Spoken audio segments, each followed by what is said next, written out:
Hello दोस्तों, स्वागत है आप सभी का आचार्य जी चैनल पर। आज इस वीडियो में हम बात करेंगे भारतीय स्वतंत्रता आंदोलन के बारे में। देखो, पिछले वीडियो में हम 1942 जो भारत छोड़ो आंदोलन था वहां तक कर चुके थे।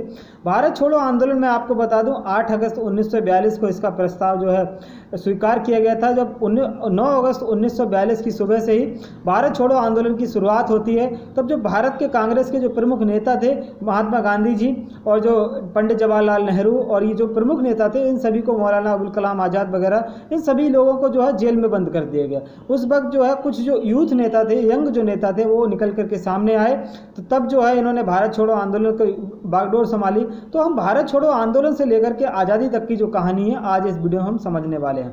देखो, 1938 में जब सुभाष चंद्र बोस जी थे, तब इन्होंने जो है कांग्रेस की कमान संभाली। कांग्रेस की ये पहली बार अध्यक्ष चुने गए। हरिपुरा अधिवेशन की जो है इनके द्वारा अध्यक्षता की गई। उसके बाद 1939 में दोबारा जब चुनाव होते हैं कांग्रेस के अध्यक्ष पद के लिए, तब कांग्रेस में गांधी जी की तरफ से पट्टाभी सीतारमैया को खड़ा किया गया था।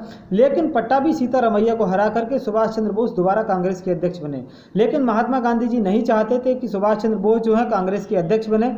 इसीलिए सुभाष चंद्र बोस ने कांग्रेस अध्यक्ष के पद से इस्तीफा दे दिया और फॉरवर्ड ब्लॉक की अपने एक नए दल की स्थापना की। जब नए दल की स्थापना हो जाती है, उसके बाद 1942 में ही आज़ाद हिंद फौज की स्थापना हुई। आज़ाद हिंद फौज की जो स्थापना है वो सुभाष चंद्र बोस जी ने नहीं की थी। इसकी स्थापना रास बिहारी बोस के द्वारा की गई थी। लेकिन आज़ाद हिंद फौज की कमान जो है 1943 में सुभाष चंद्र बोस जी ने संभाली। उसके बाद जो है 1943 में ही जापान की जो सरकार है उसने भारत को जो अंडमान और निकोबार है, वो 2 द्वीप जो थे वो भारत को सौंप दिए। तो वहाँ पर सुभाष चंद्र बोस जी ने वहाँ पर तिरंगा लहराया था। सबसे पहले भारतीय सरजमी जो अंडमान निकोबार है वहाँ पर तिरंगा लहराया गया। तो इसमें जो 2 द्वीप थे उनका नाम उन्होंने, एक शहीद द्वीप नाम रखा, दूसरा स्वराज द्वीप नाम रखा। तो अभी हाल ही में आपको पता होगा 2019 में जब प्रधानमंत्री मोदी जी एक बार अंडमान निकोबार गए थे, तो जो बोस द्वीप है, जो रॉस द्वीप है, उसका नाम जो है सुभाष चंद्र बोस जी के नाम पर उसका बदल दिया गया है। इसके बाद बात करूंगा जो 1942 का हमारा भारत छोड़ो आंदोलन हो जाता है। उसके बाद होता है कि जो है नौसेना विद्रोह हो जाता है। तो नौसेना जब विद्रोह हुआ तो उसमें जो है INS तलवार एक हमारा इंडियन नेवल शिप था, तो इसमें जो है जो नौसेना थे, नौसैनिक थे, उनके द्वारा विद्रोह कर दिया गया। तो सरदार वल्लभ भाई पटेल जी के दबाव में आकर के नौसैनिक जो विद्रोह थे उन्होंने जो है अपना दबाव में आकर के जो विद्रोह है उसको वापस ले लिया।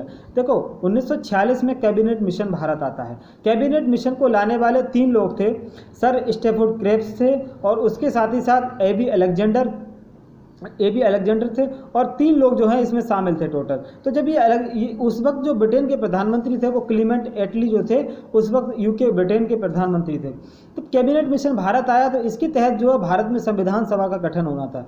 तो इस जो मिशन है कैबिनेट मिशन को जो है दोनों ही, मतलब जो मुस्लिम लीग थी और कांग्रेस थी, दोनों के द्वारा ही इसको स्वीकार किया गया। तो जब स्वीकार किया जाता है तो उसके बाद जब ये स्वीकार हुआ तो इसमें पहली बार जो है भारत में चुनाव हुए। तो चुनाव में जो है कांग्रेस पार्टी जीत जाती है पूरी तरीके से।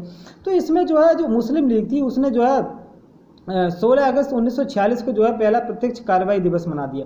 मतलब जो बंगाल में जो था, मोहम्मद अली जिन्ना ये चाहते थे कि हमको जो है अलग पाकिस्तान मिले, तो पाकिस्तान की वजह से इन्होंने जो है प्रत्यक्ष कार्रवाई दिवस मनाया। जगह जगह पर दंगे करवाए गए, पूरे भारत में अराजकता फैलाई गई। तो उस वक्त आलम ये हो गए थे कि भारत में जो है लोग ये उस वक्त समस्या खड़ी हो गई, क्योंकि जब ये समस्या हुई कि महात्मा गांधी जी वगैरह ये नहीं चाहते थे कि भारत का जो है विभाजन हो, पंडित जवाहरलाल नेहरू भी नहीं चाहते थे कि भारत का विभाजन हो।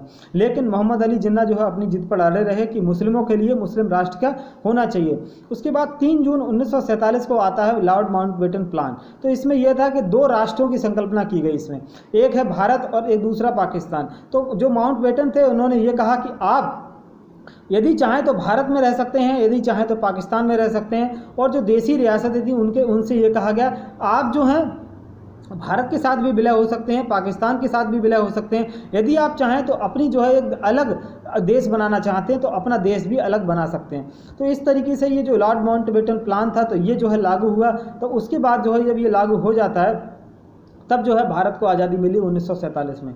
तब जब भारत आज़ाद हुआ तो उसके बाद समस्या यहाँ पर ये आई कि जो जैसे हैदराबाद है, हैदराबाद की भी समस्या आ गई थी। हैदराबाद जो है, हैदराबाद का जो निज़ाम था वो ये चाहता था कि हम जो है अपना अलग देश बना लें। तो हैदराबाद जो है आपको पता होगा भारत के एकदम बीचों बीच में, मतलब साउथ में जो है स्थित है।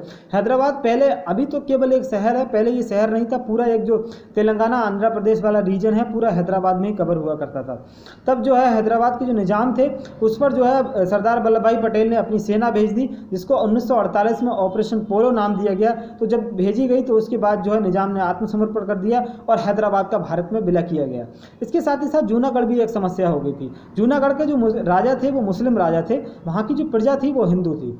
तब जो यहाँ पर जो है जनमत संग्रह कराया गया, तो जनमत संग्रह जब हुआ तो उसमें जो 95% से भी ज़्यादा लोगों ने वोट किया भारत के पक्ष में कि उसके बाद जो है जनमत संग्रह के आधार पर जूनागढ़ भी भारत में शामिल हो गया। बात रह गई थी जम्मू कश्मीर की। जम्मू कश्मीर जो है पूरा ये ज़्यादा समस्या खड़ी कर दी थी इसने, कि उस वक्त जो है इसके राजा थे राजा हरि सिंह। राजा हरि सिंह ने यह कहा कि हम ना तो भारत के साथ जाएंगे और ना ही पाकिस्तान के साथ जाएंगे। तब इन्होंने जो है एक अलग देश बनाने की घोषणा की। तो जब 1947 में आज़ाद होता है, पाकिस्तान ने क्या किया, पाकिस्तान ने पूरी धोखेबाजी की यहाँ पे और अपनी सेना जो है जम्मू कश्मीर में घुसा दी। जब जम्मू सेना घुसा दी तो राजा हरि सिंह थे, वो भारत के प्रधानमंत्री पंडित जवाहरलाल नेहरू जी के पास पहुँचे कि आप जो है हमको बचा लीजिए, वरना ये जो है पाकिस्तान हमको ख़त्म ही कर देगा। इसके बाद जो है यहाँ पर धारा 370 बनाई गई। तो धारा 370 के तहत जो है जम्मू कश्मीर को भारत में विलय किया गया। उसके साथ ही साथ आपको पता है जो धारा 370 है इसका 31 अक्टूबर 2019 को सफाया हो चुका है। इसमें जो है 2 केंद्र शासित प्रदेश बनाए गए, एक जम्मू कश्मीर और दूसरा लद्दाख, 2 रीजन इसमें बना दिए गए। तो ये 15 अगस्त 1947 को जब हम आज़ाद हुए तो ये हमारी आज़ादी की कहानी थी। और मैं आपको एक बात बता दूं, जब भारत आज़ाद हुआ था उस वक्त जो है जो पहले गवर्नर जनरल, भले भारत के स्वतंत्र भारत के पहले जो गवर्नर जनरल थे वो सी राजगोपालाचारी को बनाया गया था। तो जो हमारा कैबिनेट मिशन था 1946 में, इसी के तहत जो है संविधान सभा का निर्माण होना प्रारंभ हुआ। तो जब संविधान सभा का निर्माण होता है तो संविधान सभा की पहली बैठक 9 दिसंबर 1946 को हुई थी। इसके जो पहले अध्यक्ष चुने गए वो डॉक्टर सच्चिदानंद सिन्हा को चुना गया। उसमें जो बुजुर्ग, जो सबसे ज़्यादा बुजुर्ग जो व्यक्ति होते थे उनको वहाँ पर जो है अध्यक्ष चुन लिया गया। तो डॉक्टर सच्चिदानंद सिन्हा को पहला संविधान सभा का अध्यक्ष चुना गया। उसके बाद 11 दिसंबर 1946 को दूसरी बैठक होती है, तब जो है डॉक्टर राजेंद्र प्रसाद को स्थायी अध्यक्ष बनाया गया, जो कि स्वतंत्र भारत के पहले जो है राष्ट्रपति भी बने। उसके बाद जो 1946 में ही भारत में अंतरिम सरकार का गठन होता है। तो अंतरिम सरकार का जब गठन हुआ तब जो है पंडित जवाहरलाल नेहरू को प्रधानमंत्री घोषित किया गया। लेकिन भारत में पहले जो आम चुनाव हुए थे वो 1950-51 में जो पहले आम चुनाव हुए, उसके बाद जो पहले भारत के स्वतंत्र भारत के पहले प्रधानमंत्री पंडित जवाहरलाल नेहरू जी बनाए गए और कांग्रेस की पूर्ण बहुमत के साथ सरकार बनी। तब पहले प्रधानमंत्री पंडित जवाहरलाल नेहरू बनते हैं। देखो आपको पता होगा जब पहली सरकार बनी तो उसमें जो गृह मंत्री बने थे पहले सरदार वल्लभ भाई पटेल जी थे और शिक्षा मंत्री जो थे वो मौलाना अबुल कलाम आज़ाद थे।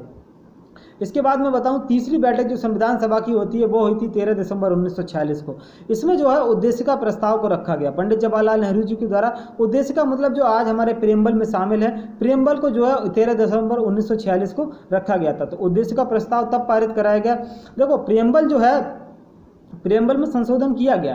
प्रियम्बल में जो संविधान में संशोधन है वो 42वें संविधान संशोधन 1976 में किया गया, जिसमें 3 शब्द जोड़े गए थे, समाजवाद, धर्म, पंथ निरपेक्ष और अखंडता। 3 शब्द जो हैं 42वें संविधान संशोधन से जोड़े गए। तो ये जो हमारा पूरा, इसके बाद जो है संविधान का पूरा हमारा जो विकास होता है, किस तरीके से संविधान लागू हुआ, ये आगे की कहानी है। ये मैंने आज़ादी तक का जो पोर्शन था वो ये था कि इसके बाद जो है 26 नवंबर 1949 को भारतीय संविधान बन करके पूरा हो जाता है। जब संविधान पूरा बन जाता है तो इसीलिए 26 नवंबर को जो है संविधान दिवस मनाया जाता है। देखो संविधान जो है हमारा लागू 26 जनवरी 1950 को हुआ था, लेकिन संविधान का निर्माण जो है 26 नवंबर 1949 को संपूर्ण हो गया था। तो ये दोस्तों हमारी कहानी थी 1942 से लेकर के भारत की आज़ादी तक।